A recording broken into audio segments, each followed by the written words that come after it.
죄사함 받으는 죄사함 받으는 새 사람 되어서 주 앞에 서는 날 늘 찬송하겠네. 주의 은혜로 대속받아서 비와 같이 붉은 죄 능가 내 맘이 약하여 내 맘이 약하여 늘 넘어지오니 주 예수 힘주사 굳세게 하소서. 주의 은혜로 대속받아서 비와 같이 붉은 죄 능가 죄사함 받으는 죄사함 받으는 새 사람 되어서 주 앞에 서는 날 늘 찬송. 주의 은혜로 주의 은혜로 대속받아서 비와 같이 붉은 죄 한번 더 고백합니다. 주의 은혜로 주의 은혜로 대속받아서 마지막으로 능같이 이겠네.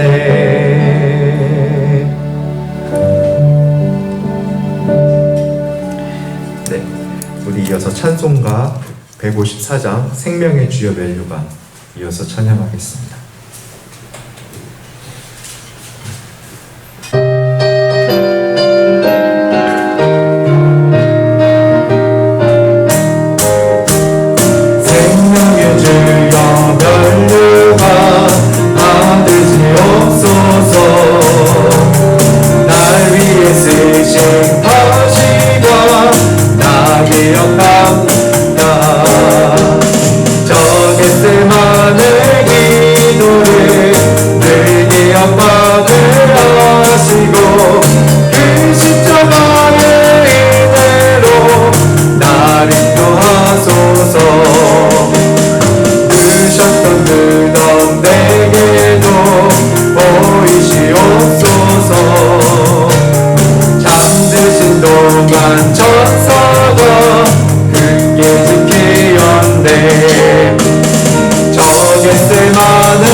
내게 보이사 날 가르치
우리 시간 예배를 나아가면서 함께 기도하며 나갑니다.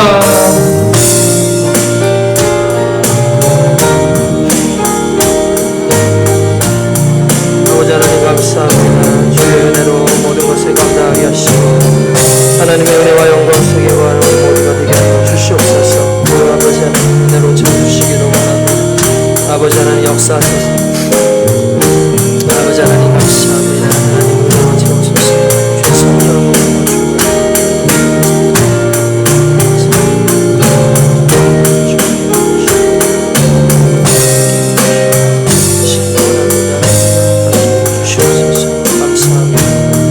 예수님의 이름으로 간절히 기도드리옵나이다. 아멘.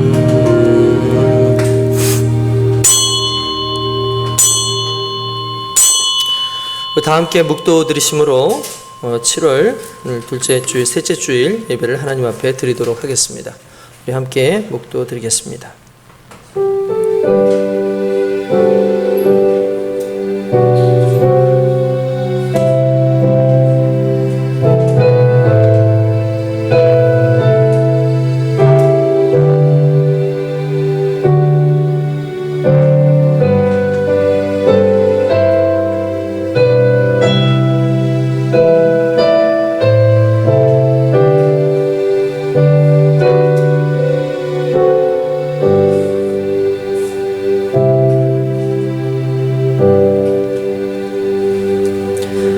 하나님은 우리의 피난처시요 힘이시니 환난 중에 만날 큰 도움이시라.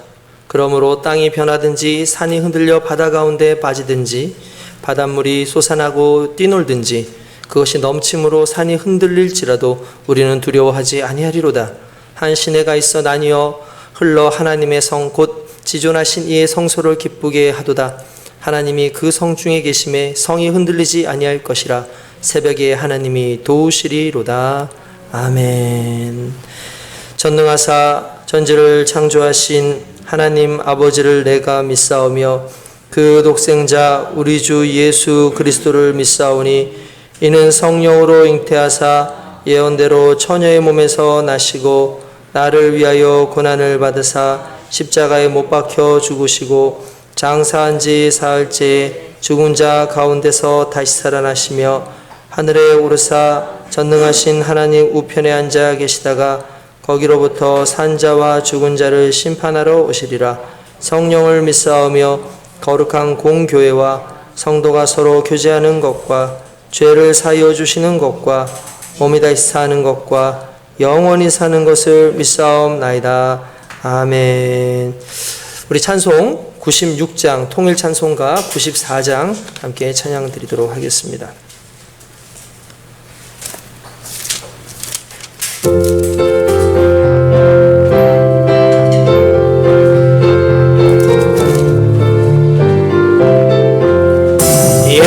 예수님은 누구신가 오는 자의 위로와 없는 자의 풍성이며 전한 자의 높음과 잡힌 자의 노임되고 우리 기쁨 되시네. 예수님은 누구신가 약한 자의 강함과 눈먼 자의 빛이시며 병든 자의 고침과 죽은 자의 부활되고 우리 생명 되시네. 예수님은 누구신가 주한 자의 정함과 죽을 자의 생명이며 죄인들의 중보와 멸망자의 구원되고 우리 평화 되시네. 예수님은 누구신가 온 교회의 머리와 온 세상의 구주시며 모든 왕의 왕이요 다시 주님 되고 우리 영광 되시네.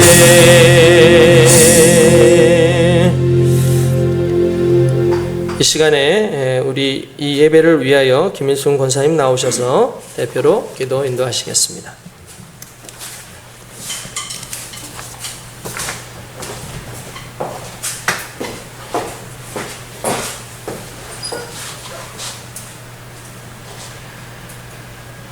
전능하신 하나님, 한 주일 동안도 저희 생명을 지켜주시옵시고 거룩하신 그 생명의 하나님, 우리의 단서가 되신 우리 예수님, 이 땅에 오셔서 우리 죄인들을 위하여 죽으심을 감사하고 찬송합니다. 세계 온 나라가 이 코로나로 인하여 많은 인생들이 죽고 나갑니다. 우리 아버지 하나님께서 축복하셔서 우리 믿는 자로 하여금 지켜주시고 보호해 주셔서 감사와 찬송을 드립니다.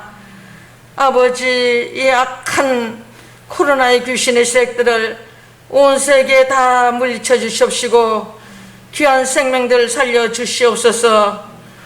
믿는다 하는 우리도 주님 앞에 기도드리지 못하고 죄악인 줄 알면서도 주님 앞에 엎드리지 못한 죄를 용서하여 주옵시고 가정가정마다 새 생명을 주신 그 사랑을 생각지 못할 때가 많습니다. 이 죄인들을 살리셔서 감사하고 찬송합니다. 이 나라의 민족을 건져주신 우리 아버지 감사하고 찬송합니다.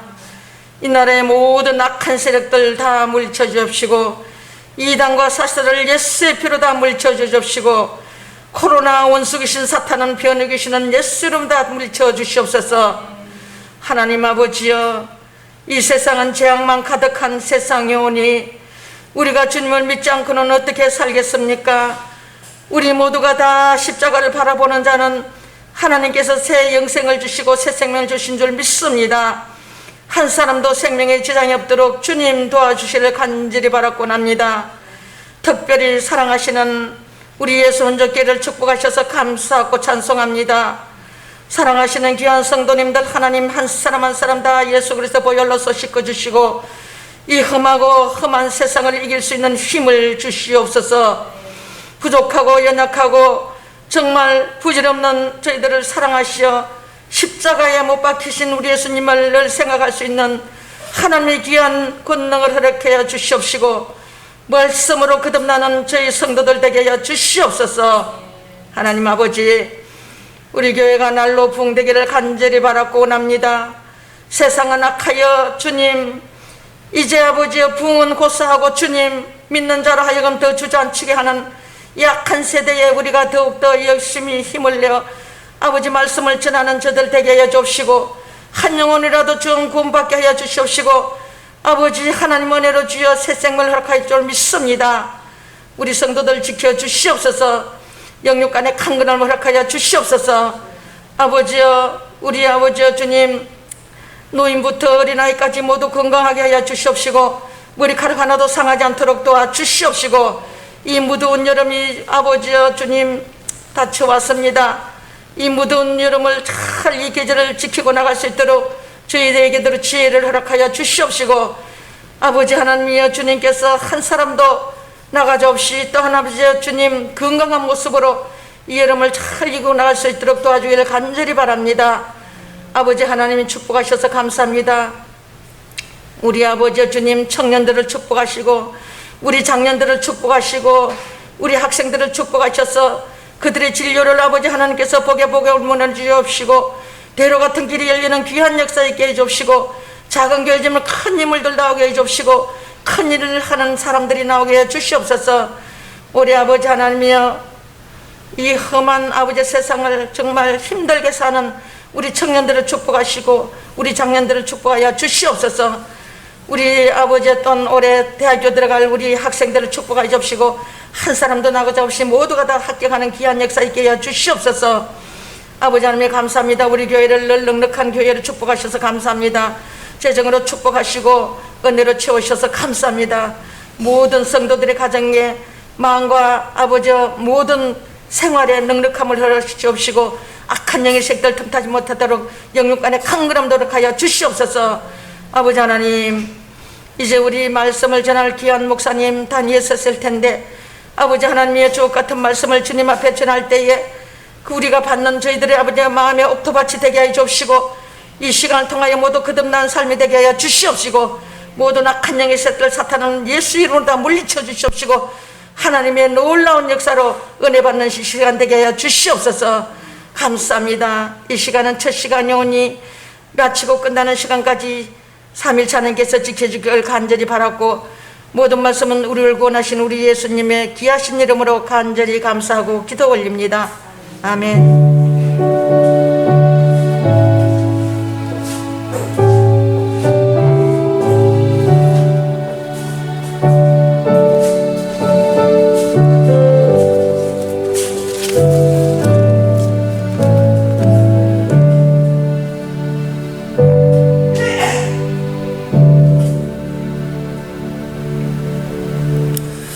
오늘 함께 은혜 받으실 하나님의 말씀은 우리 누가복음 8장 40절에서부터 56절까지의 말씀을 함께 보도록 하겠습니다.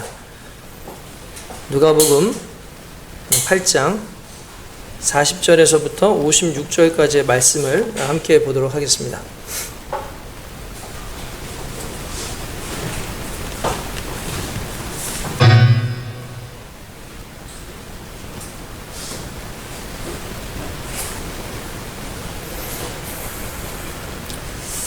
하나님 말씀을 함께 교독하는데 저는 그냥 그대로 읽을 테니까요. 여러분들은 함께 교독하시면 될 것 같습니다. 예수께서 돌아오심에 무리가 환영하니 이는 다 기다렸음이로라.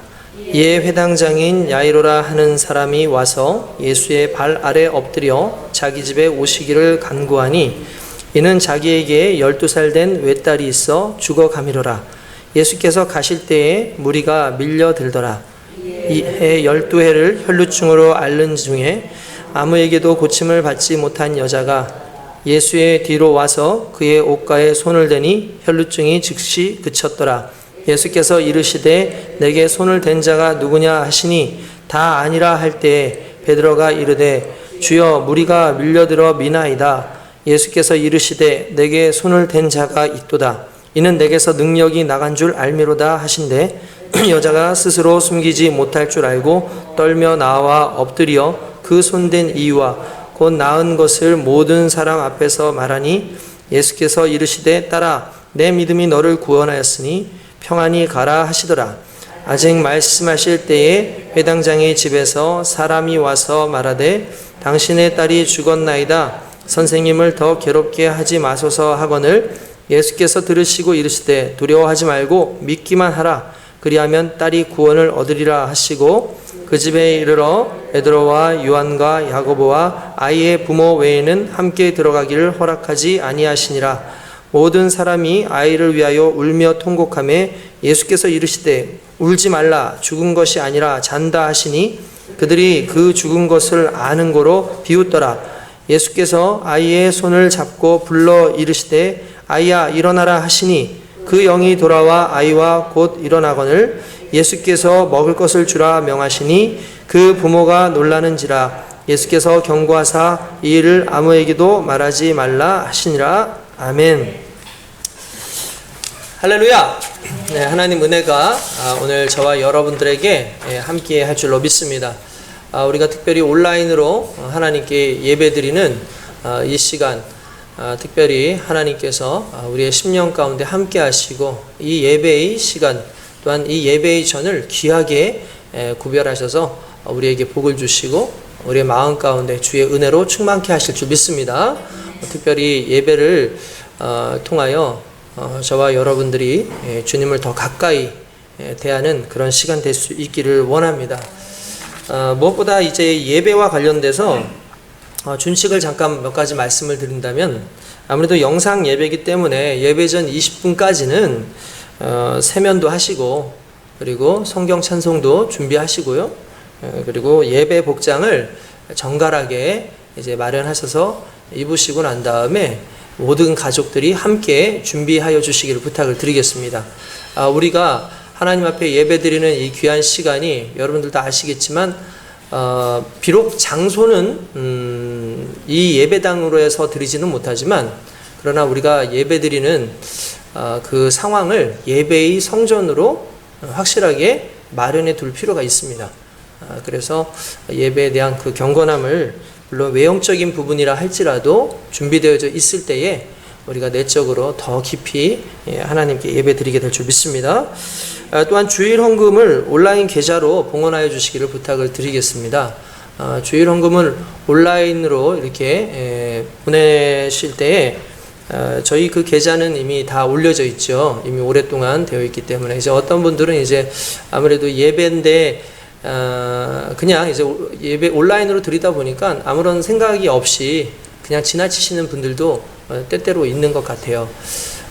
이제 우리가 예배를 드릴 때에는 하나님 앞에 특별히 봉헌을 드리죠. 봉헌을 합니다. 그래서 내가 봉헌을 하는 것은 내가 참 연보가 되는 것이다. 하나님께 물질을 드리는 것이 어떻게 보면은 그냥 돈을 하나님께 드리는 게 아니죠. 그 물질과 함께 나를 같이 드리는 행위고 그것이 또 주의 영광을 위하여 교회를 위하여 귀하게 쓰임을 우리는 이미 잘 알고 있습니다. 온라인으로 그렇게 해주시길 부탁을 드리겠고 물론 현장에서 예배위원들은 현장에서 드리면 됩니다. 그리고 이제 내가 온라인으로 드리는 것이 힘들다 그럴 경우에는 그거를 모아두세요. 이렇게 대신에 날짜를 좀 정리해 두셔서 내가 오늘 드린 헌금 이렇게 해서 모아두셨다가 이제 대면 예배가 이제 다시 재개되면 그때 다시 이렇게 헌금을 같이 함께 내시면 될 것 같습니다. 온라인 예배 중에 핸드폰 사용을 절대적으로 금지합니다. 이제 아무래도 집에 있다 보면 좀 풀어지죠. 그러다 보니까 그냥 핸드폰도 만지작 거리고 또 괜히 몸도 좀 움직이고 때로는 아유 화장실 좀 다녀와야겠다 그러고 그냥 아무런 생각 없이 그냥 TV 시청하는 것처럼 다녀오는 경우가 있는데 그 시간은 온전히 우리 예배 시간입니다. 뿐만 아니라 일부러 나중에 내가 봐야겠다, 나중에 시간을 해서 해야겠다라고 생각하지 마시고 반드시 정확한 그 예배 시간에 드릴 수 있도록 특별히 우리가 스스로 구별해서 예배를 드리는 것이 상당히 중요합니다. 그렇게 준비되어진 예배를 위해서 기도해 주시고 또 준비해 주시고 드려 주시기 바라고요. 눕거나 중간에 이동하지 않고 특별히 어린 자녀들이 중간에 이제 집중력이 좀 떨어질 수 있기 때문에 여러분들 잘 다독거리시고 관리하셔서 이제 예배가 온전히 잘 드려질 수 있도록 그렇게 해 주시기를 부탁을 드리겠습니다. 이제 코로나 단계가 이제 하향 조정이 되면은 그때는 우리 교회에서 이제 마하나임 유도 선교회 대표인 이승찬 형제의 그 간증을 또 들으면서 또 귀한 예배를 드릴 수 있도록 하겠습니다. 아무쪼록 오늘의 이 예배가 저와 여러분들에게 큰 힘이 되고 하나님을 만나는 귀한 은혜의 시간이 될 줄로 믿습니다. 아멘. 기도하겠습니다. 거룩하신 하나님 감사합니다. 오늘 주님 안에서 예배드리는 우리에게 주의 귀한 은혜의 말씀을 허락하여 주시옵소서. 주시는 말씀을 통하여 우리의 삶이 변화되게 하시고 우리의 삶 가운데 주어져 있는 수많은 문제가 하나님의 은혜 가운데 말씀을 힘입어 기도의 힘을 통하여 하나님 앞에서 다 해결되어지는 귀한 은혜를 경험하게 하시고 그것이 우리의 삶 가운데 간증이 되도록 인도하여 주시옵소서. 특별히 주님과 더 가까워지는 귀한 시간 되기를 원합니다. 주여 말씀하소서 우리가 듣겠나이다. 이 귀한 은혜의 말씀 속에서 주님을 더욱더 간절히 찾고 교제하는 우리 모두가 되게 하여 주시옵소서. 말씀을 들을 때에 악한 사단 일절 틈타지 못하도록 주님 성령이여 함께하여 주시옵소서. 감사하고 예수님의 이름으로 기도드리옵나이다. 아멘. 할렐루야. 하나님의 은혜가 오늘 저와 여러분들에게 가득하게 넘칠 줄로 믿습니다. 며칠 전에 제가 칼럼 하나를 읽어봤는데 재미있는 내용이 있더라고요. 그 칼럼 내용이 어떤 내용이냐면 다람쥐와 도토리에 대한 이야기입니다. 다람쥐와 도토리. 당연히 다람쥐와 도토리는 이렇게 연결이 자연스럽게 되죠. 다람쥐가 1년 내내 모은 도토리를 땅에 숨겨둡니다. 열심히 숨겨두는 이유는 모두가 다 알다시피 겨울을 이겨내기 위해서 겨울에 먹고 살 식량을 미리 양식을 거기다가 저장을 하는 거죠. 그런데 이 다람쥐가 그렇게 머리가 좋은 동물은 아니더라고요. 그래서 이 친구들이 일정한 인간처럼 또 일정한 그 지역에다가 표시를 해둘 수 있는 그런 능력이 있는 게 아니기 때문에 그래서 그런지 겨울에 도토리를 다시 찾을 확률이 몇 %냐면 10%라는 거야. 그러니까 10개를 심었으면 1개 건져내는 거예요. 100개를 심으면 10개를 건져내는 거예요. 그러니까 약 10분의 1 정도라고 얘기를 합니다. 그냥 듣기만 해도 답답하고 뭔가 좀 안타까움이 밀려오지 않습니까? 정말 다람쥐가 참 안타깝다라는 생각이 들죠. 근데 종종 저도 그런 생각을 해요. 내가 다람쥐 같을 때가 있다. 심기는 참 많이 심은 것 같은데 어디다 심겼는지 내 인생 가운데 잘 드러나지도 않고, 내가 정말 심기는 참 많이 심은 것 같은데 내 삶 가운데 흔적도 모양도 없는 그런 모습을 볼 때가 많이 있습니다. 너무나 억울하죠. 억울함으로 끝나면 슬프겠지만 이 도토리가 이 다람쥐에게 있어서 너무나 귀한 것이지만, 놀라운 사실 하나는 결국 찾지 못했던 그 도토리들이 나중에 참나무 숲을 이룬다는 거예요. 그래서 나중에 다람쥐로서는 상상할 수 없는 양의 도토리가 지금 자기에게는 아니겠지만 후대의 다람쥐들에게 혜택을 준다라는 사실이요. 우리의 삶이 그럴 때가 있습니다.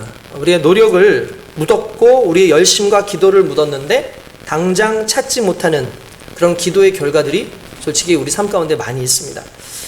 우린 낭망하고 낙심하고 이거 괜히 기도한 거 아닌가, 내가 괜히 노력한 거 아닌가, 괜히 열심히 살았네 라는 그런 생각을 할 수도 있죠. 최근에 제가 읽은 책 중에서 하마터면 열심히 살 뻔했다라는 그런 책이 있어요. 그 내용 자체가, 그 제목 자체가 재미있어가지고 보게 됐는데, 하마터면 열심히 살 뻔했다.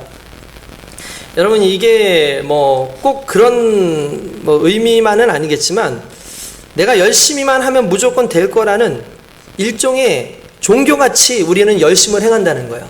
그러니까 우리의 노력이 기도 같고 우리의 애쓰는 그 열심이 정말 종교 행위처럼, 내가 열심히 했으니까 반드시 우리에게 좋은 일이 일어날 거야, 내가 열심히 했으니까 반드시 좋은 결실이 있을 거야 라는 그런 식으로 모든 사람들이 행동을 한다는 거예요. 그런데 실제로 내가 했던 모든 것대로 나타나는 경우가 많지 않다라는 거죠. 그러니까 무슨 말이냐면 그냥 흘러가는 대로 좀 내버려 두자 라는 어떤 그런 내용이에요.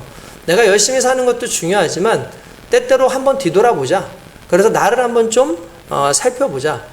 가끔 어떤 문제가 있어서 그 문제에 매달리는데 너무 문제가 해결이 안 돼서 그냥 포기했더니 어느 순간 시간이 지나고 나니까 그 문제가 해결되는 모습을 발견하는 적도 있었다. 이런 내용의 어떤 그 글들이 나와 있습니다. 그러니까 너무 열심히 살지 말자는 건 일하지 마 그런 의미가 아니라 거기에 매이지 말자, 무언가에 매이지 말자라는 그런 의미입니다. 물론 여러 가지 상황 속에서 상당히 괜찮은 책이고 오늘 정말 힘들게 살아가는 현대에는 이런 책들이 또 필요하겠다라는 그런 생각을 합니다. 그러나 한 가지 확실한 건 뭐냐면, 그럼에도 불구하고 우리가 끊지 않고 계속 심어야 되는 게 뭐냐면 말씀과 기도라는 거예요. 할렐루야. 왜냐하면 말씀과 기도는 도깨비 방망이처럼 갑자기 우리의 삶의 문제를 해결해 주는 것이 아니라, 말씀과 기도는 하나님을 만나는 것이고, 말씀과 기도는 하나님과 교제하는 것이고, 말씀과 기도는 우리에게 생명이 되기 때문에 우리는 이 말씀과 기도만큼은 열심히 최선을 다해서 주님 앞에서 기쁨으로 해야 될 줄로 믿습니다. 내게 당장 이익이 없어 보여도 사라지지 않는 기도의 능력은요, 내가 알지 못하는 곳에서 역사하는 경우가 상당히 많기 때문에 여러분, 우리는 그러한 부분에 있어서 정말 기도와 말씀을 통해서 우리의 삶을 온전히 세워가야 될 줄로 믿습니다. 우리가 심는 것 정말 중요하죠. 그런데 이 심는 것 중에서 문제는 내가 무엇을 심어야 되는가. 그러니까 노력보다 더 중요한 건 내가 무엇을 심어야 되는가에 대한 문제라는 거예요. 여러분, 죽은 도토리는 절대로 참나무가 될 수 없습니다. 살아있는 도토리를 심어야 된다는 거예요. 이걸 공식으로 만들어 보니까 생명 플러스 심기가 열매예요. 그러니까 생명을 심었을 때 열매가 나타나는 거죠. 갈라디아서 6장 7절에서부터 보면 이렇게 나옵니다. 스스로 속이지 말라. 하나님은 업신여김을 받지 아니하시나니 사람이 무엇으로 심든지 그대로 거두리라. 자기의 육체를 위하여 심는 자는 육체로부터 썩어질 것을 거두고 성령을 위하여 심는 자는 성령으로부터 영생을 거두리라. 우리가 선을 행하되 낙심하지 말지니 포기하지 아니하면 때가 이름에 거두리라. 그러므로 우리는 기회 있는 대로 모든 이에게 착한 일을 하되 더욱 믿음의 가정들에게 할지니라. 아멘. 예, 그렇습니다. 우리는요, 생명을 심어야 돼요. 영생을 심어야 돼요.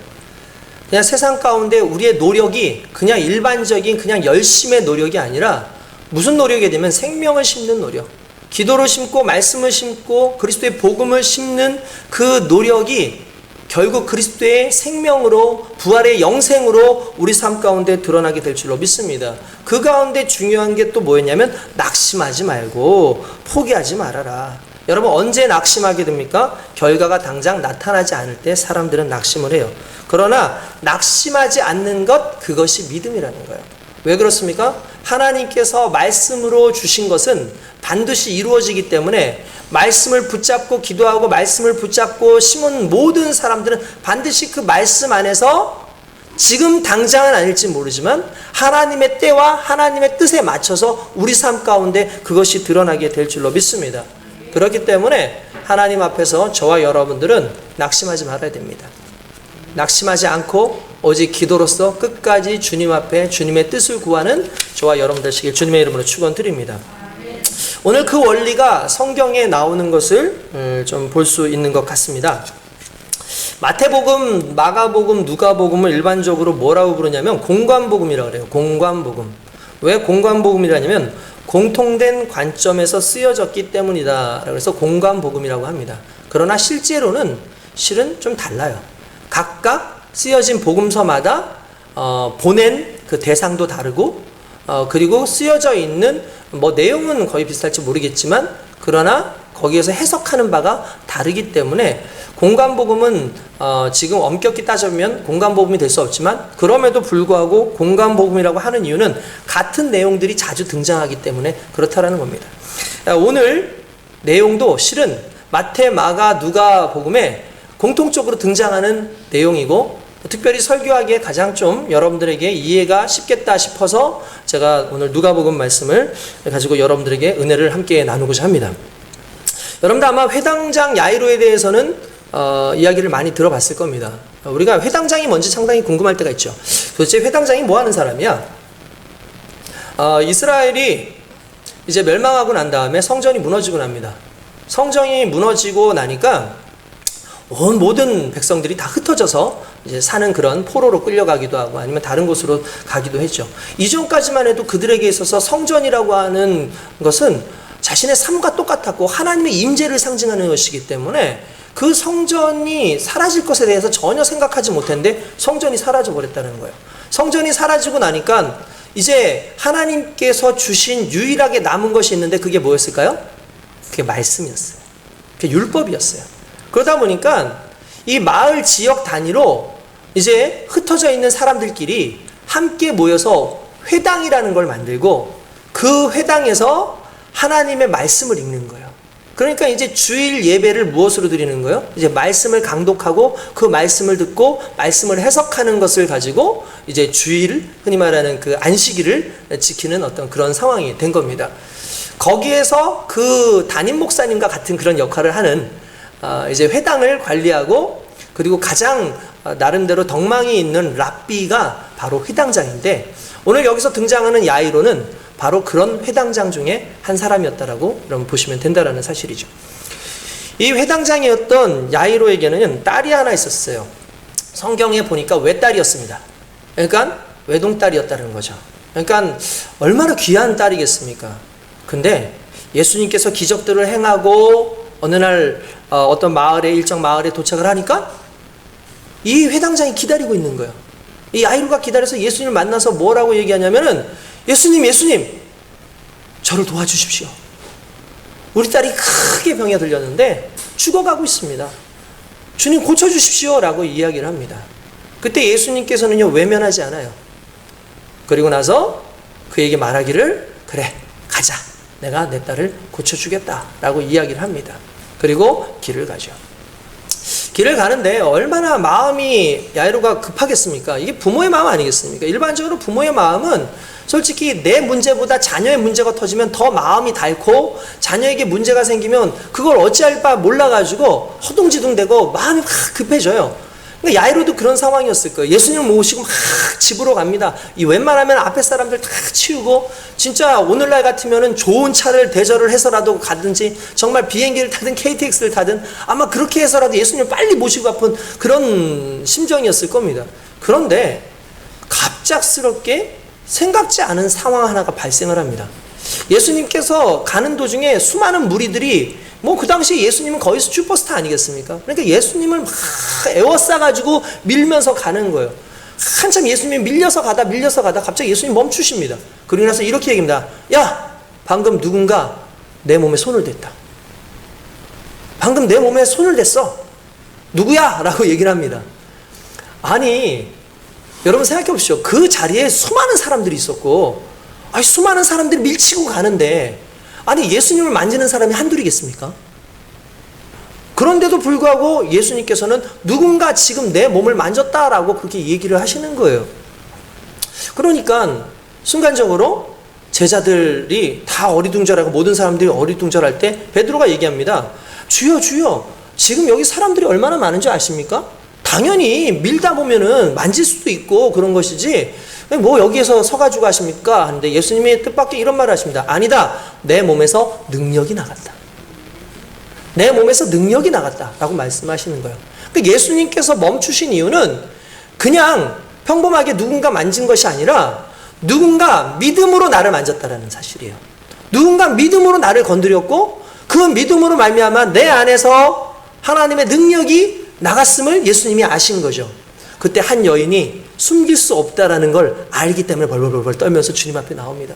그리고 나서 자초지정을 얘기하는데 내가 오랜 기간 동안 이 혈루병으로 이제 흔히 말하는 유출병이라 그래서 피를 계속 흘리는 그런 질병을 가지고 있었는데 많은 의사들에게 가서 병을 고쳐달라고 했지만 오히려 고통만 더 당하고 그 당시 의술이 뻔하지 않겠습니까? 고통만 당하고 흔히 말하는 희롱만 당하고 내가 이렇게 괴로움 가운데 있었는데 내가 혹시 주님을 만나서 주님의 몸이라도 옷자락이라도 만지면 혹시 내가 낫지 않을까라는 그 믿음이 생겨서 내가 이렇게 와서 만졌는데 내 병이 나았습니다 라고 얘기합니다. 그때 주님께서 기뻐하시죠. 그리고 그에게 축복하시면서 따라 안심하라 내 병이 내가 구원을 받았느니라 라고 말씀하셨다는 사실이에요. 할렐루야. 얼마나 귀하고 복된 일입니까? 너무나 기쁜 일이죠. 너무나 기쁘고 복된 일이고 정말 이 여인에게 있어서는 정말 생명을 건져낼 뿐만 아니라 지금까지 모든 아픔이 일순간에 모든 상처가 일순간에 사라지고 심지어는 구원의 놀라운 역사까지도 얻게 되는 귀한 사건이었다는 거죠. 그런데 야이로에게는 아니라는 거예요. 야이로에게는 이 사건이 내가 정말 마음이 급하고 정말 내 딸을 살려야 되는 그 상황 가운데 한시라도 예수님을 바삐 모시고 가야 되는 그 상황 속에서 일어난 일이기 때문에 야이로에게는 그 여인이 야속하고 또 예수님께서 갑작스럽게 그렇게 멈춰있는 자체도 너무나 솔직히 좀 섭섭하고 서운하고 애타는 그런 상황이었다는 사실이죠.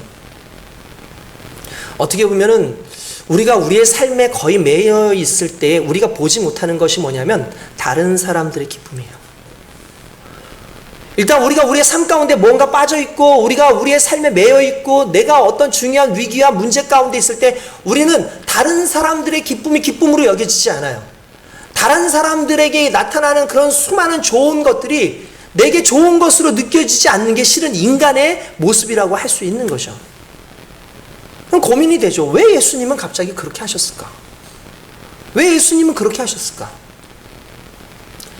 야이로를 따라서 예수님이 계속해서 직진합니다. 그런데 갑자기 몇몇 사람들이 옵니다. 이렇게 얘기하죠. 야이로에게 여보시오 당신 딸이 죽었으니 더 이상 선생님을 힘들게 하지 마십시오. 정말 청천벽력과 같은 그런 소리 아니겠습니까? 어쩌면 야이로가 야속했을지도 몰라요. 주님을 보면서 한마디 했을지도 모릅니다. 주님, 그러게 지금 이런 상황이 아니지 않습니까? 명색이 내가 회장장인데 명색이 내가 직접 와가지고 당신을 이렇게 모시고 가는데 빨리 좀 걸음도 좀 재촉해 주시고 있으면 내 딸이 죽지 않았을 거 아닙니까? 라면서 원망할 수도 있고 무언가 안 좋은 얘기를 할 수도 있었겠죠. 그리고 아마 그랬을지도 모릅니다. 주님, 다 된 것 같습니다. 돌아가십시오. 이미 게임은 끝났습니다. 근데 야이로는 그런 말을 하지 않습니다. 그때 예수님께서 한마디를 하세요. 두려워 말고 믿기만 해라. 여러분, 이 말은 무슨 의미인지 아십니까? 이제 너에게 남은 건 믿음뿐이다.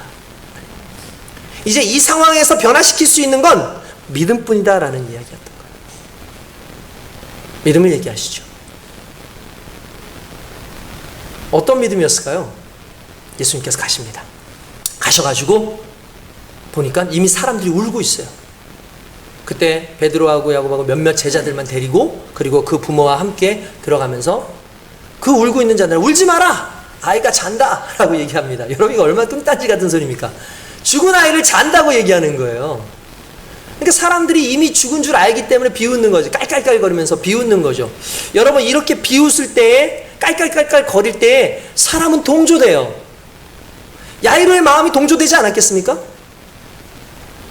여러분들도 똑같은 상황 아닙니까? 여러분들은 나름대로 믿음으로 지키고 있는데 주변 사람들이 그거 안 돼, 안 돼. 아야, 그거 안 된다. 그럼 안 되지. 내가 경험해봤는데 그런 거 안 돼. 라고 얘기하는 순간 우리 마음이 낙심이 되면서 솔직히 그 사람들에게 동조가 되잖아요. 마찬가지예요. 우는 사람들, 거기서 비웃는 사람들에 대해서 그가 동조될 수밖에 없는 그런 상황이지 않습니까?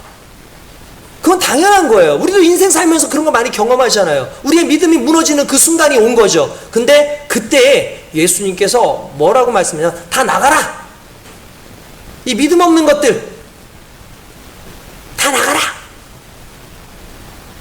그리고 난 다음에 예수님께서 그 아이에게 다가가셔서 기도할 때 이렇게 합니다. 소녀여 일어나라.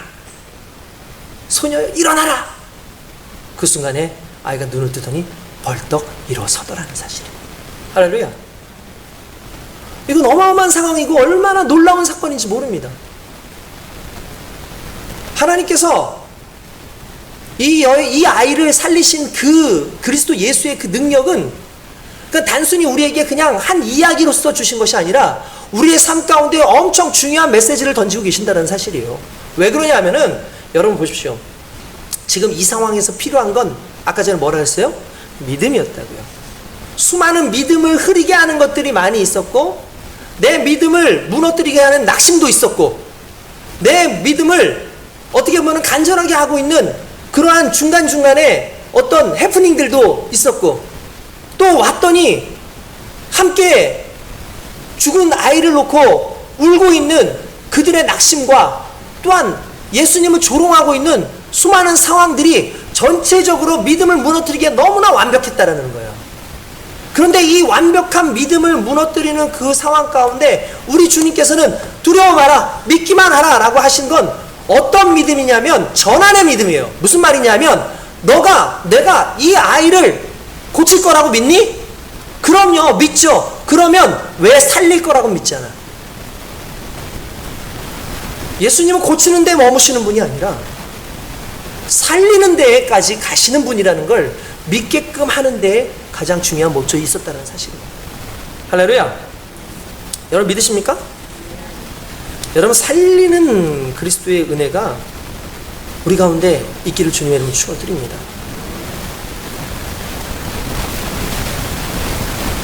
우리가 기도를 해도 듣지 않는 하나님?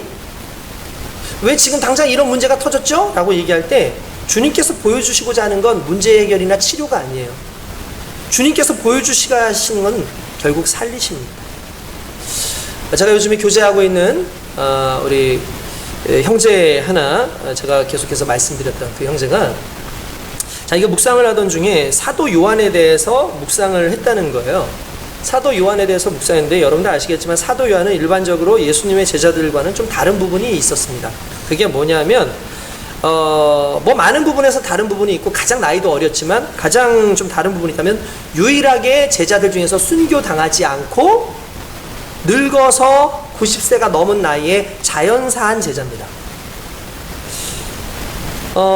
그러니까 말 그대로 자연사한 그 제자인데 뭐 이 요한 같은 경우에는 자연사가 왜 그가 자연사를 했을까? 물론 이제 밤모섬으로 유배를 가고 몇 개월 있지 않아서 다시 풀려나서 에베소로 돌아왔다는 어떤 내용들이 있어요. 그런데 이제 전승에 의하면 전승에 의하면 이 요한을 죽이려고 독을 타서 먹였는데 하나님의 은혜로 죽지 않았어요. 그리고 뜨거운 그 목욕탕 물에, 펄펄 끓는 그 물에 이 요한을 집어 던졌는데도 아무렇지도 않게 살아서 나오더라는 거예요. 그 당시에 황제가 도미티안 황제였는데 도미티아누스가 순간 그걸 보고 겁이 나서 그를 죽이지 못하고 밤모섬으로 유배했다라는 그런 전승이 있습니다. 이 전승은 그냥 기록된 전승이 아니기 때문에, 물론 이제 다른 책에는 기록되어 있지만 성경에 나와 있는 얘기가 아니기 때문에 우리가 100% 신뢰할 수는 없지만, 그러나 한 가지 확실한 건 그는 항상 죽음의 위기 가운데 있었다라는 건 확실하겠죠. 왜냐하면 예수 믿는 사람들은 당시에 어마어마한 박해를 받으면서 죽음의 위기 가운데 있었고, 심지어 원형 경기장에서 사자에 밥이 되기도 하고 검투사들의 그 칼에 찔리는 그런 안타까운 상황도 있었고, 거리에서 그냥 가로등 대신에 이 콜타르를 묻혀가지고 불에 대신 태우는 그런 상황도 있었다는 사실이에요. 그러니 그 당시에 초대교회 사람들은 상당히 힘들고, 요한 같은 사람은 예수님의 제자였으니 항상 위협을 느낄 수밖에 없었겠죠. 근데 그 형제가 그런 얘기를 하는 거예요. 그래서 그 맨 마지막에 남겨진 그 사도 요한에게 있어서는 어쩌면 날마다 이제 먼저 간 그 형제들을 생각하고 먼저 간 사람들을 보면 이게 사는 게 아니라 이미 그도 죽어버린 것 아니겠습니까? 라고 얘기를 하더라고요. 나름대로 일리가 있죠. 사랑하는 사람들을 여러분 먼저 보낸다고 생각을 해보십시오. 이 사는 게 아니지 않습니까? 내가 사랑하는 자녀를, 내가 사랑하는 남편을, 아내를, 정말 내가 사랑하는 친구를 먼저 보냈을 때 우리가 겪게 되는 것은 아마 낭망일 것이고 사는 게 아니라는 그런 죽음과 같은 그런 상황이었을 거라는 거죠. 그 형제가 그런 이야기를 하더라고요. 제가 공감을 해줬어요. 맞아요. 그렇습니다. 그러나 한 가지 우리가 잊고 있는 게 있는데, 그는 일반 사람이 아니라는 겁니다. 그는 그리스도의 제자고, 그는 부활을 목격한 사람이고, 그는 확실한 건 자신에게 이렇게 늦은 나이까지, 많은 나이까지 자신을 살려주신 하나님의 목적과 그 사역과 사명에 대해서 자기는 알고 있었을 거라는 거예요. 자신이 요한복음을 쓰면서 4복음서의 모든 것을 정리를 할 필요가 있었고, 그 당시 초대교회에 너무나 힘든 그런 상황 속에서 분열이 있는 그때에 사랑이라는 걸 강조해서 하나로 뭉치게 해서 맨 마지막 시기를 살아가는 그들에게 하나님의 은혜로 교회를 지켜나가는 힘을 공급해야 될 사명이 그에게 있었음을 그는 알았다는 거예요. 그러면서 한 가지 깨달을 수 있는 건, 그는 아마 살면서 오히려 먼저 간 사람들을 부러워했을 거예요. 왜 그렇습니까? 그들이 어느 곳에 갔는지 그는 알기 때문이에요. 그렇기 때문에 담대했겠죠. 바울 같은 경우에도 자신이 3층천 곧 하나님의 그 천국을 보고 온 다음부터 목숨을 그냥 버리려고 준비하지 않습니까? 근데 죽지 않아요. 왜? 사명자는 죽지 않으니까. 모든 걸 다 마치고 난 다음에 그제서야 하나님의 부르심에 따라 천국으로 입성을 하죠. 사도 요한도 마찬가지였을 거예요. 두려움이 사라졌어요. 죽음에 대한 공포가 없어요. 그에게 있어서 죽음이나 삶은 의미가 없습니다. 왜 그러지 아십니까? 그가 믿는 것은 죽음이나 삶이 아니라 살리는 영이신 그리스도 예수였기 때문이라는 사실. 할렐루야. 너무나 중요하죠. 살리는 영. 살리는 영. 살리는 것은 영이니 육체는 무익하다라고 얘기했을 때, 우리의 영을 살리시기도 하면서 또 우리를 살리시는 분이 살리시는 영이신, 생명의 영이신 그리스도 예수, 우리에게 함께 하시는 성령의 놀라운 역사인 줄 믿습니다. 죽음이나 삶에 집착하기보다는 죽어도 살리시는 영, 바로 그리스도를 붙잡고 살아가기 때문에 더 이상 죽음이나 삶은 그에게 어떤 위협적 요소가 되지 않는다라는 거예요. 할렐루야. 믿으십니까? 아멘. 요한에게 예수님은 살리시는 주님이라고 요한복음 6장에 아예 본인이 그렇게 이야기를 합니다. 여러분, 그렇게 이야기를 하셨을 때에 정말 그 사도 요한의 그 가슴 가운데 확신과 소망이 있을 수밖에 없겠죠. 왜 그랬을까요? 자신의 삶 가운데 그런 그리스도를 본 거예요. 예수님은 그걸 알려주신 거죠. 제자들이 결국 깨달은 게 뭐겠습니까? 아, 예수님은 살리시는 분이구나. 아, 예수님은 살리시는 분이구나. 그냥 죽고 끝난 줄 아는데 죽고 끝나는 게 아니라 우리를 살리시는 분이구나 라는 걸 깨닫는다라는 사실이죠. 그걸 보여준 사건이 바로 오늘의 야이로의 딸을 살리시는 사건이었다는 거예요. 예수님은 의사가 아니었어요.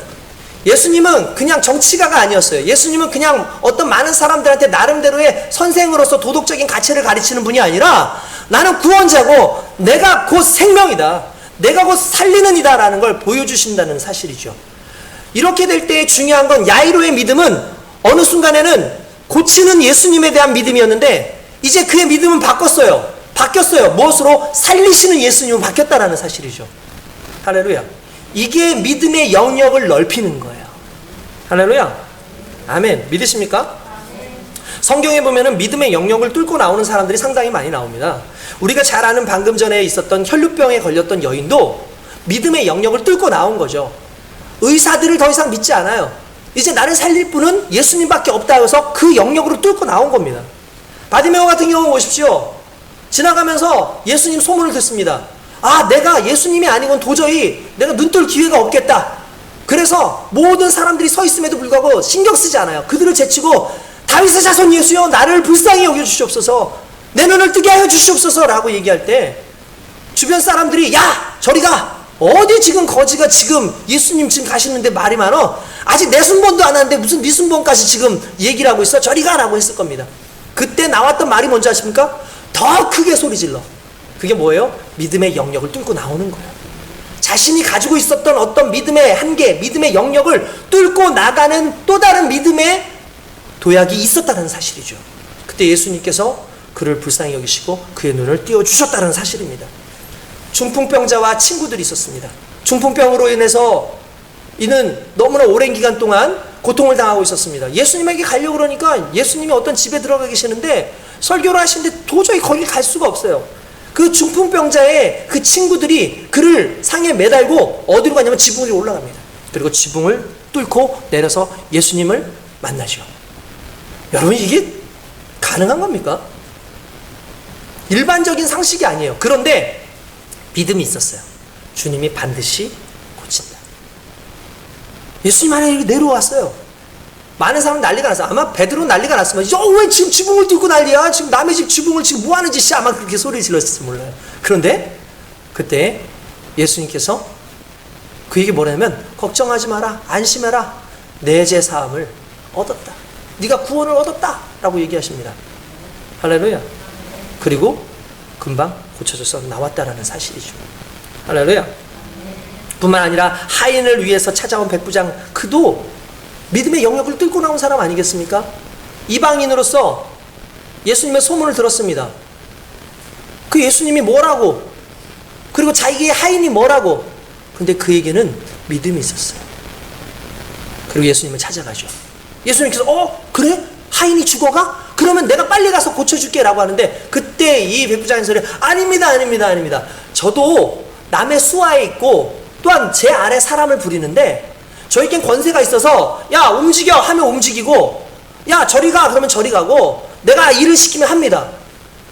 저는 당신이 하나님의 아들인 걸 내가 믿습니다. 당신에게 권세가 있는 줄 믿습니다. 당신의 말 한마디면 모든 것이 다 이루어질 줄 믿습니다. 말만 하십시오. 내가 믿겠습니다. 이야, 내가 이스라엘에서 이런 믿음을 가지고 있는 사람을 본 적이 없다. 돌아가라, 네 하인이 나왔다. 갔더니 하인이 웃으면서 그 사람을 반겨주고 있습니다. 이게 일정한 믿음의 영역을 뚫고 나온 믿음이라는 거예요. 우리는 믿을 만큼만 믿어요. 우리는 경험된 만큼만 믿고 알고 있는 것까지만 믿어요. 그러니까 우리의 믿음이 발전이 없는데, 우리 주님께서는 그 믿음을 뚫고 나올 때에 그때 지금보다 더 놀라운 역사를 우리에게 만들어 주신다는 사실입니다. 할렐루야. 믿으십니까? 여러분, 그게 필요한 거예요. 우리가 어렸을 때, 중고등학교 다닐 때 과학 시간에, 물론 이제 너무 어려워하지 마십시오. 제가 설명을 좀 해드릴 테니까.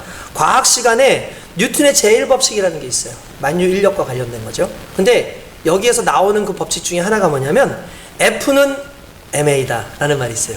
혹시 들어보셨습니까? F는 ma다. 그러니까 모르셔도 상관없어요. 뭐냐면 힘은, 이 폴스라 그래가지고 이제 힘을 말하는 거예요.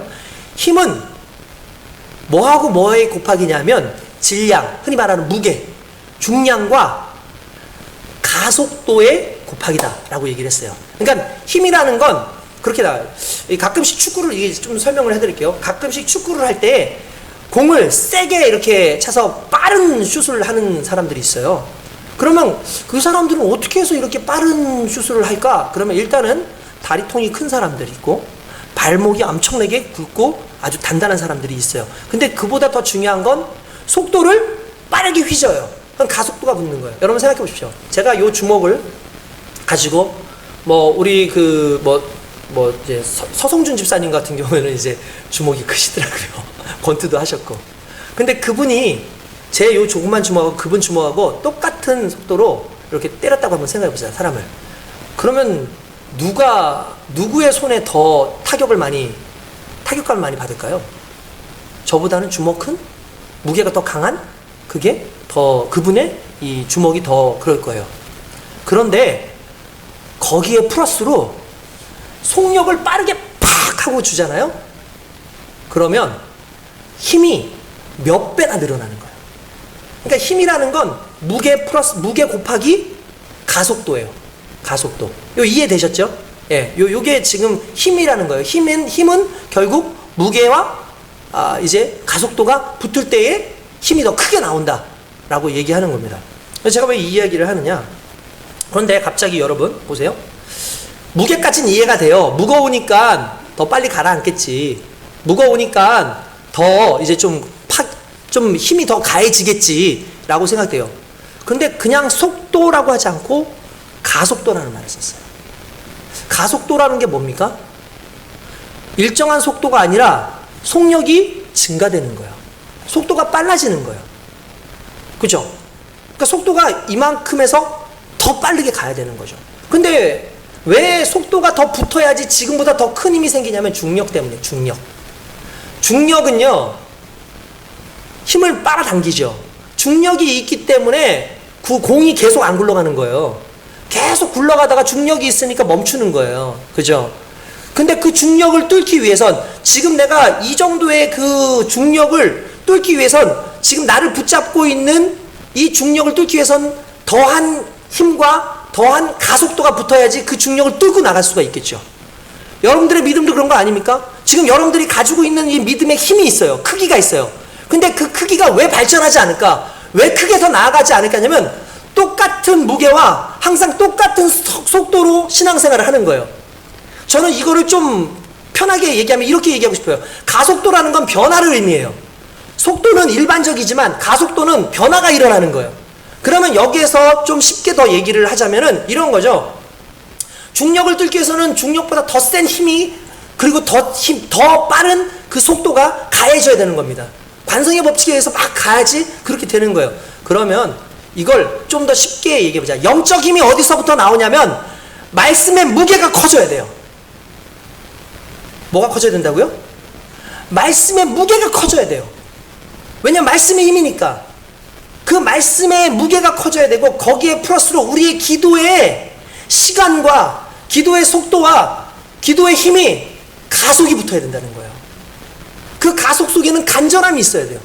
그 가속 속에는요 하나님을 향한 절대적인 마음이 있어야 된다는 거예요. 그 믿음에 대한 그 말씀에 대한 그리고 그것이 합해져서 믿음이 되고 그 믿음을 우리는 하나님의 능력이라고 얘기하는 겁니다.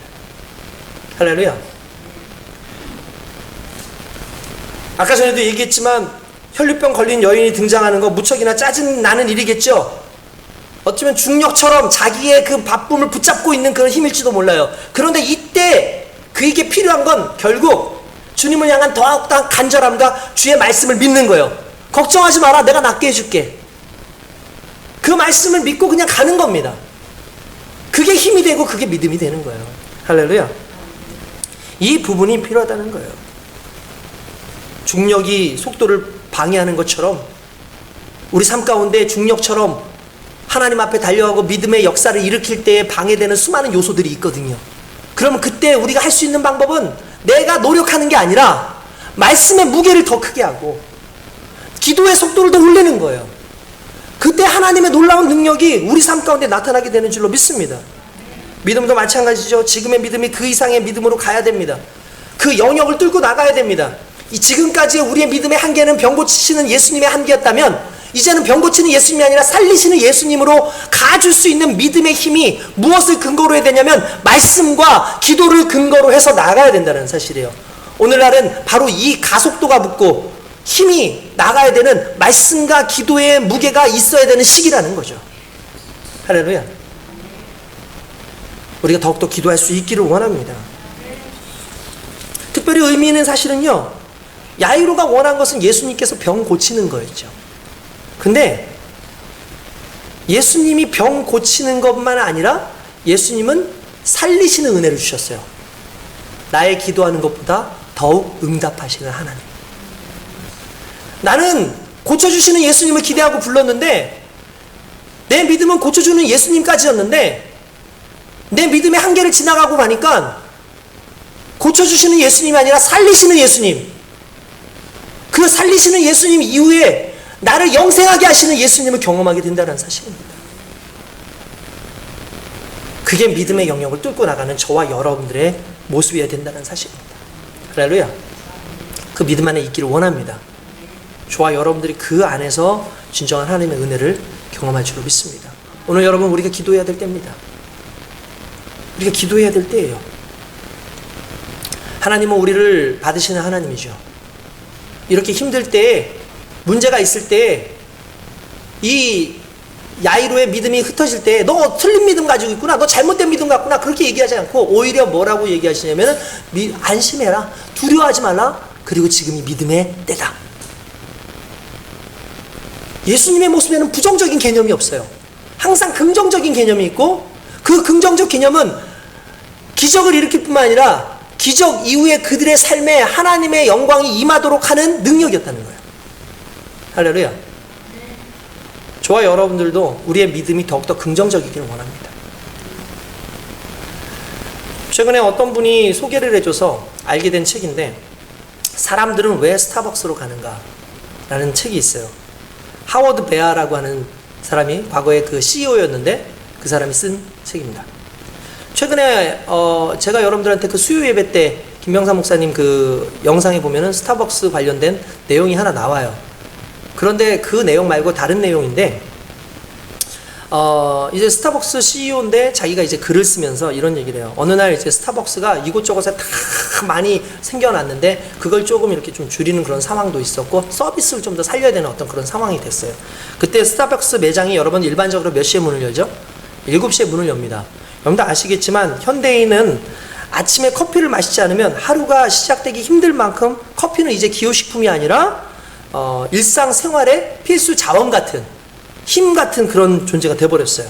그래서 커피를 좋아하다 보니까 출근하면서 커피를 사가지고 가거든요. 제가 아는 목사님이 새벽 기도를 마치고 난 다음에 그 자전거를 타고 여의도를 갔다가 커피가 마시고 싶어가지고 스타벅스가 어디 있나 봤더니 스타벅스가 엄청나게 많이 있더래요. 그래서 스타벅스를 갔는데 중요한 건 이미 문도 열기 전에 줄을 쫙 서 있더라는 거야, 사람들이. 어마어마한 거죠. 그러니까 스타벅스에. 근데 그가 이렇게 얘기합니다. 만약에 7시에 매장을 여는데 6시 50분에 손님이 왔을 때 당신은 어떻게 할 것인가? 일반적으로 이렇게 얘기합니다. 손님, 아직 10분이 남아 있습니다. 조금만 기다려 주세요. 조금 이따가 오시면 좋겠습니다. 라고 얘기를 한다는 거죠. 그런데 이렇게 얘기합니다. 스타벅스에선 절대로 그러지 말아라. 6시에 50분에 왔다 할지라도 그에게 커피를 대접하라. 라고 얘기를 합니다. 왜 그랬을까요? 그가 이렇게 얘기합니다. 손님, 10분이 남았습니다. 잠깐 나가 계세요. 라는 말에 이런 의미가 담겨서, 손님, 당신이 틀렸어요. 당신은 지금 잘못 알고 왔어요.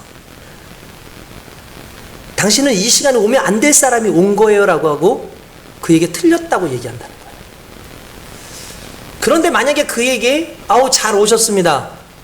저희가 마침 적당한 때에 오신 것 같네요. 커피를 대접하는 순간 그는 영원히 스타벅스의 단골 손님이 될 것이다. 라고 얘기를 합니다. 틀린 것이 아니야. 물론 맞는 것도 아니지만 틀린 것이 아니라는 그 한마디가 위로가 되죠. 우리의 믿음 가운데 낙심이 와요. 정말 힘든 상황이 와요. 아, 어떡하지? 이제 끝났나? 아, 정말 어떻게 하면 좋지? 그때 예수님께서, 야, 네가 틀린 게 아니야. 이 상황이 끝난 게 아니야. 이제 필요한 게 있어. 내가 살려줄게. 내가 함께 할게. 내가 능력으로 너희와 함께 할게. 그러니까 두려워하지 마. 이제 너희에게 시작되는 건 믿음이야. 이제 이 믿음이 바뀌어야 돼. 지금까지 너희가 가지고 있던 믿음이 이제는 한 단계 올라가서 나를 능력에 그냥 단순한 그 어떤 일정한 그 병 고치는 그 능력의 주님이 아니라 생명의 주님으로, 구원의 주님으로 너의 인생이 고백해야 될 때가 온 거야 라고 말씀을 하신다는 사실이죠. 그 긍정의 힘이 오늘 저와 여러분들 힘이길 원합니다. 우리 믿음의 영역이 한 단계 더 올라가길 원합니다. 그 믿음의 영역 속에서 오늘도 살아계신 하나님을 만나고 베풀어 주신 그 은혜 속에서 지금도 엄청난 영향력을 심고 있는, 낙심하지 않는 하나님의 귀한 백성 되시길 주님의 이름으로 축원드립니다. 기도하겠습니다. 거룩하신 하나님 감사합니다. 우리가 경험하고 느껴오고 알고 있었던 믿음의 영역은 결국 우리 삶 가운데 날마다 똑같은 신앙의 패턴을 반복하게 합니다. 난 분명히 믿음을 가지고 있는데, 나는 분명히 열심히 살고 있는데 왜 내게 이런 일들이 일어날까? 왜 내게 자꾸 이런 상황이 올까? 왜 난 자꾸 흔들릴까? 라고 하는 그 순간 주님께서 우리에게 원하시는 것은 말씀의 무게를 깊게 하고 더욱더 기도에 매진하는 그 변화된 가속도를 요구하시는 줄 믿습니다. 그때에 우리의 인생 가운데 우리의 한계를, 우리의 믿음의 한계를 뛰어넘고 내 인생의 그냥 문제를 해결하시는 하나님이 아니라 내게 구원 주시고 내게 영생 주시고 나로 하여금 영화롭게 하시는 그 하나님을 우리가 경험하게 될 줄 믿습니다. 주여, 그렇게 살아갈 수 있도록 오늘 우린 뜨겁게 말씀을 사모하고 뜨겁게 간구하는 귀한 은혜의 삶을 살게 하시며 이 어려운 시기를 그렇게 잘 견뎌내므로 주님 앞에 온전히 나아가게 하여 주시옵소서. 모든 것이 안 된다, 낙심할 수밖에 없는, 틀렸다라고 말하는 이 시기에 아니야, 이건 틀린 것이 아니야. 지금 너에게 필요한 것은 믿음이고 너에게 필요한 것은 하나님의 은혜야. 나는 그 말씀이 우리에게 위로가 되고 실제로 그것을 통해서 우리가 살아나는 귀한 역사를 맛보게 하여 주시옵소서. 늘 함께 하실 줄 믿사오며 예수님의 이름으로 기도드리옵나이다. 아멘. 할렐루야. 아멘. 이 시간은 찬양하면서 예물을 드리는 시간을 갖도록 하겠습니다.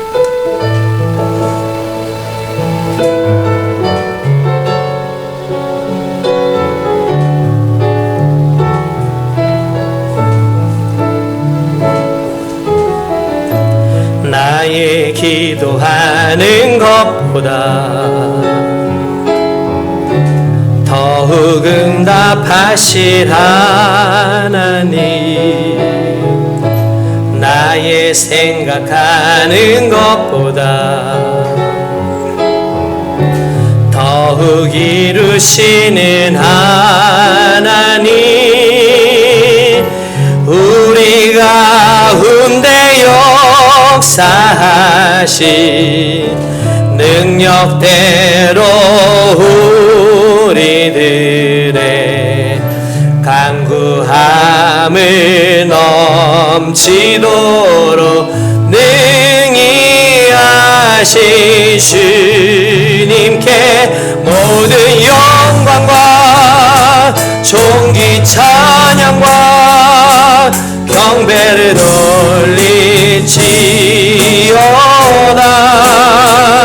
모든 영광과 존귀 찬양과 경배를 돌리지어다. 나의 기도하는 것보다, 나의 기도하는 것보다 더욱 응답하실 하나님, 나의 생각하는 것보다 더욱 이루시는 하나님, 우리 가운데 역사하신 능력대로 우리들의 간구함을 넘치도록 능히 하신 주님께 모든 영광과 존귀 찬양과 경배를 돌리지어다. 모든 영광과 존귀 찬양과 경배를 돌리지어다.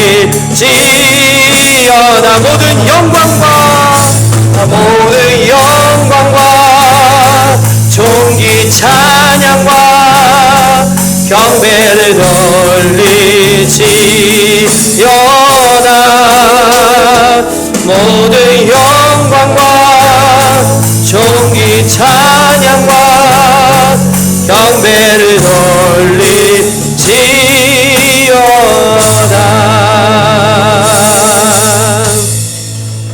거룩하신 하나님 감사합니다. 오늘 주님, 우리가 하나님께 영광과 경배를 찬양을 돌립니다. 주님께서 받으시고 우리 인생 가운데 계획하시고 뜻하신 모든 것들이 하나님의 영광 가운데 드러날 수 있도록 인도하여 주시옵소서. 우리의 기도하는 것보다 더욱더 응답하셨던 하나님을 우린 지금도 경험하는 줄 믿습니다.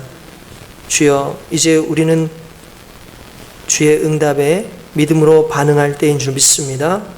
주여, 힘을 주셔서 지금보다 더 높은 영역에, 더 넓은 영역에, 더 깊은 영역에 믿음의 세계로 들어가게 하여 주시옵소서. 그것이 우리의 삶이 되어지도록 인도하여 주시옵소서. 아버지 하나님, 이 시간에 예물 드립니다. 주님 기뻐 받아 주시옵소서. 어떤 이들은 11조로, 어떤 이들은 감사 예물로, 어떤 이들은 선교 헌금으로, 다양한 그런 목적 헌금으로 주님 앞에 드립니다. 주님 기뻐 받으시고 이 예물이 쓰이는 곳에서 하나님의 영광만 드러나게 하여 주시옵소서.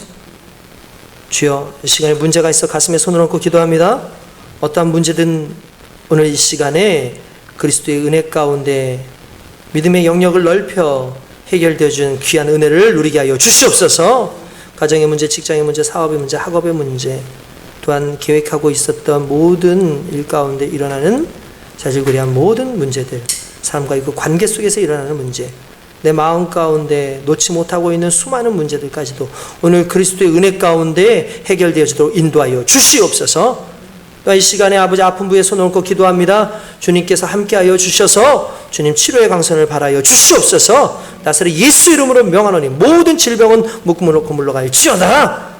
온몸 백체는, 오장 육부는, 신경, 마디, 근육, 뼈, 인대, 내 삶 가운데 모든 정신적 영역까지 치료함을 받을지어다. 성령이여 임하여 주시옵소서. 성령이여 임재하여 주시옵소서. 만져주시옵소서. 기름 부어 주시옵소서. 치료하여 주시옵소서. 인도하심으로 반드시 치료함의 귀한 역사 일어날 줄 믿습니다. 믿음으로 나아갑니다. 붙잡으소서. 주여, 지혜와 지식이 부족하여 머리에 손을 얹고 기도합니다. 지혜의 영이시며 지식의 영이신 성령이여 함께 하셔서 우리로 하여금 그리스도 예수 안에서 허락하여 주신 성령의 지혜와 지식이 충만케 하셔서 세상을 살아갈 때 진정한 지혜로 살아가게 하여 주시옵소서. 세상이 지혜로 살아가지 않게 하시고 하나님께서 허락하신 믿음의 깊은 영역을 바라보는 영적 지혜로 살아가는 우리 모두가 되게 하여 주시옵소서. 또한 아버지 하나님, 이제 입시를 앞두고 있는 형제 자매들이 우리 교회에 있습니다. 주여, 그들에게 담대함을 주시고 주님을 영화롭게 하기 위한 자신들의 열심이 얼마나 하나님께 복된 것인지 경험하게 되는 귀한 복을 허락하여 주시옵소서. 한 주간 살아가는 우리 모두에게 하나님 은혜 주심 싸우고 예수님의 이름으로 기도드리옵나이다. 아멘. 우리 다 함께 일어나셔서 주기도송과 축도로 예배를 마치겠습니다.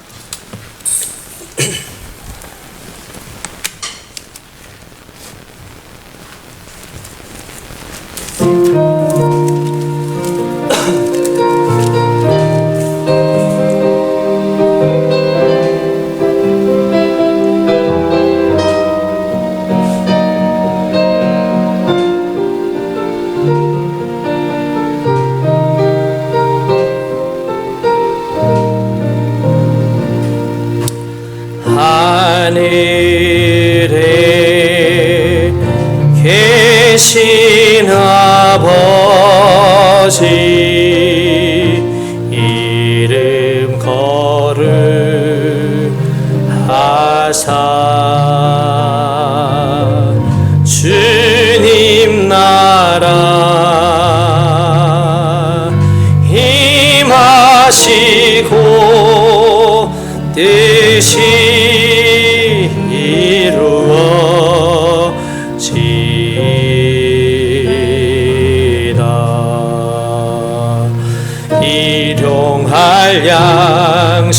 주시고 우리들의 큰 죄 다 용서하옵시고 또 시험에 들게 마시고 악에서 구원하소서. 되게 주의 나라 주의 권세 주의 영광 영원히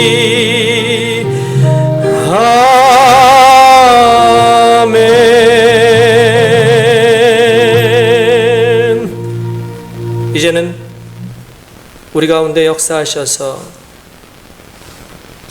우리 가운데 원하고 바라고 구하는 것 그 이상으로 허락하신 예수 그리스도의 은혜와 그 은혜를 허락하시기까지 지극히 우리를 아끼시고 돌보신 우리 하나님 아버지의 사랑하심과 꾸준히 영원토록 우리 가운데 역사하셔서 지금도 우리의 연약한 신령 가운데 믿음을 불어주시는 우리 성령님의 감화, 감동, 위로, 교통, 인도 충만하신 은혜가 오늘 이 예배 가운데 임하는 모든 성도들 위해 그들의 가정과 그들의 삶과 또한 그들의 직장과 사업과 학업과 계획 위에 지금부터 영원토록 함께 있게 하시길 간절히 축원드리옵나이다. 아멘.